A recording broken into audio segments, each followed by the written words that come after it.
So here I am walking down a country road in the Isle of Man, and it really is, it's just infinity in all directions. Well, not quite infinity, but it's good enough, it's just deserted. And the thing about the Isle of Man is it's very rural, which means that it doesn't take you long before you're actually out of, you know, like civilization, if you will. And because the Isle of Man is in the middle of the Irish Sea, it tends to get it gets a modest amount of sunshine, it gets an awful lot of rain, which makes it very green and lush, and it also gets storm ravaged all the time, which makes the foliage very strong. And you'll also see signs of storm damage and all the sort of like broken branches down in the valley there. And as I walk along here, there's a mythical beast. The Isle of Man is just full of like folklore, legends and myths. And there's a beast called the Buggane. And the thing about the Buggane is it's a sort of dark satanic creature that chases you through the undergrowth when you're on your own. And I just, you know, dismissed the Buggane as, you know, just being one of these myths until one day I was actually chased by the Buggane.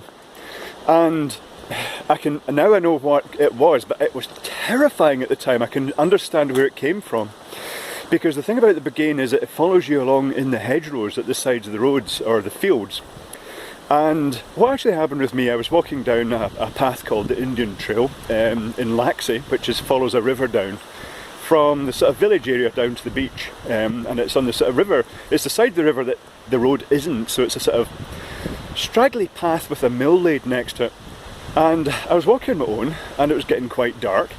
And as I was walking it, suddenly I heard something rustle, and as if it was moving towards me in the bush. And I thought, oh shit! And I started walking faster. And as I walked faster, the rustling got louder and louder, and it was like something was chasing me inside the bushes. And in reality what it was, because I absolutely bottled it, I just turned tail, I just got out of there, I just ran back the way I came because it was the fastest way out. And now I know what it was. It was in the bushes, you had all the wildlife had settled down for the night, and it was actually scared of the fact that I was walking past and it was disturbed, so it would move, and that gave me a fright. So I started moving faster, which then alarmed more wildlife further down, and ultimately I ended up running, and that really scared the shit out of the wildlife. And it was just, because there was so much wildlife in the bushes down the side of the road, it just sounded like something chasing and thrashing through the foliage at the side of the road. And that's the Buggane. But I tell you what, that was a terrifying experience. Now I know what it is. I won't say I don't get a fright when it happens, but you know, I kind of know what it is and just sort of stay away from the bushes when something like that's about to happen.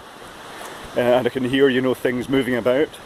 But the Isle of Man it's just bizarre. It used to be used as a penal colony for witches, because countries that were going to otherwise burn the witches sent them to Isle of Man instead, because the Isle of Man was known to have tolerance of these things. And if you just look it up on the internet, Isle of Man and witches and mystical stuff, and the place is just rich with this strange folklore and culture. It's quite an unusual thing, really.